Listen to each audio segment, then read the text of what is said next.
nggak pernah bosan di karir ini. Saya nggak pernah bosan, saya nggak pernah capek, saya nggak pernah jenuh di karir ini. Terus terang. Tapi maksudnya ada di Om Indro mungkin punya pakemnya gitu. Kapan saya harus berhenti untuk menerima pekerjaan di saat kondisi saya seniman. Tolong ini analogi ini ya. Saya seniman. Nafas seniman adalah karya. Tapi saya akan berhenti ketika saya tidak bisa berkarya. Tapi anak-anak gimana Pak De? Sempat komplain nggak sih bapaknya kerja pulang malam, tengah malam terus? Wah, mereka dari kecil udah tahu, dari sebelum lahir saya udah seperti itu. Mereka amat. Saya disupport kok sama anak. Manajer saya itu anak saya sendiri. Ya banyak hal saya disupport sama anak. Tapi baik-baik banget. Jadi sebagai itu Nggak ada, tapi dekat-dekat dengan karir saya ada. Jadi kayak anak saya yang pertama itu dia orang di advertising. Jadi dia bisa buat film, buat itu, iklan. Anak saya kedua selebgram.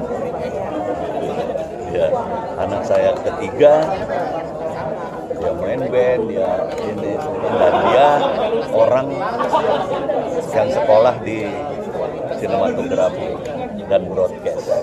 Jadi ya seperti itu gitu. Agak dekat-dekat sih sebetulnya profesi mereka. Pak De, sekarang yang mau dikejar apa nih Pak De?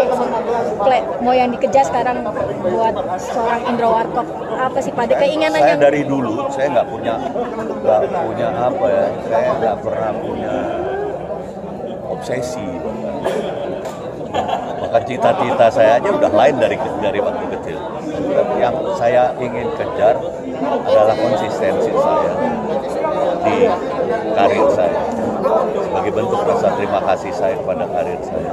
Dan sebagai bentuk rasa syukur saya kepada Tuhan yang telah memberikan saya profesi ini, karir ini. Karena ini sama sekali nggak saya persiapkan. Tiba-tiba seperti kalau orang Jawa bilang tiban. Atau gift ya, seperti gift dari Tuhan kayak gitu. Dan saya harus mensyukuri ini sebagai tanda rasa syukur saya. Menjaganya gimana Pak De? Sampai menjaganya saya harus tetap bisa berkarya. Karena dengan berkarya berarti kalau manusia biasa bernafas, dan nafas itu bisa diberikan hanya oleh Tuhan.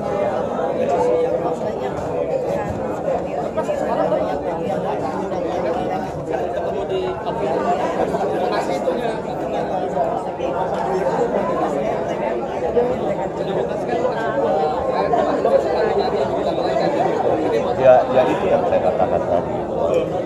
Saya dalam keadaan apapun saya mensyukuri nikmat Tuhan yang diberikan kepada saya. Termasuk nikmat saya masih bisa berkarya, itu kan seperti manusia yang lain, nikmat masih diberikan kesempatan untuk bernafas, kan kira-kira gitu. Analoginya kan itu. Ya itu sih. Makanya dari tadi saya bilang saya terima kasih sekali ada di Warkop yang semuanya selalu dipikirkan. Bahkan kita riset untuk apapun. Misalnya kami tiba-tiba masuk ke teater, kita coba di teater, kita riset dulu teater kira-kira kita bisa masuk sana. Ayo kita coba, kita belajar. Dan salah satu yang juga saya harus pikirkan itu ini nggak ada maestro, nggak ada tingkat kelulusan. Jadi kita selalu harus belajar. Itu yang salah.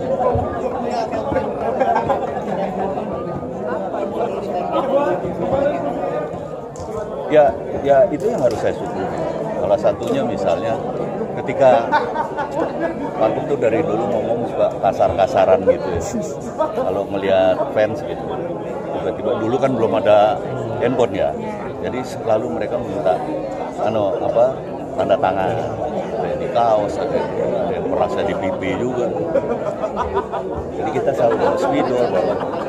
Kadang-kadang begitu melihat ada fans gitu. Yuk, majikan datang, yuk, siap-siap gitu. Kita bilangnya majikan bahkan gitu. Karena apa? Karena mereka kan yang membayar kita gitu. Kayak misalnya anggota DPR, sayangnya mereka nggak berpikir itu ya. Anggota DPR sebetulnya harusnya benar-benar harus perhatiin rakyat karena mereka wakilnya rakyat kan kayak gitu. Sampai ada. Alhamdulillah kami merasakan itu bahwa majikan kita, majikan siap-siap. Artinya siap-siap itu udah nyiapin spidol, apa gitu. Sampai itu detail itu ya Pak De? Ya, atau saya biasanya disuruh teman-teman kita nyetak foto sudah ditanda tangani bertiga. Itu biasanya kita udah harus siapin. Berapa Karena banyak itu, Pak De? kita kalau nyetak sampai 5.000 kita kalau nyetak. Sampai ke idean. Prepare gitu. Kita habis di situ. Sekarang bawa di tas. Tapi tetap kan udah nggak dipakai sekarang, Iya. semua orang motret, Iya. semua orang kayak gitu. Jadi sebenarnya lebih gampang, tapi lebih semua orang karena semuanya pegang kamera kan. Kemarin kebetulan saya di Granat, saya kebetulan ada pelayanan untuk anak-anak SMA 4 kemarin, penyuluhan anti narkoba. Masih tuh, mereka masih cuman parahnya di dasi mereka, kan SMA tuh, di dasi mereka, di baju ulang, ngomong sama guru, ngomong, Pak saya punya 4 Pak, ini nanti nggak saya pakai.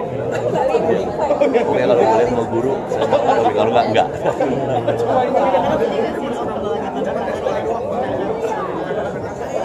Ya iyalah, ya pasti. Kemarin saya juga bilang nih lo anak-anak kayak zaman dulu aja, nggak ada kamera.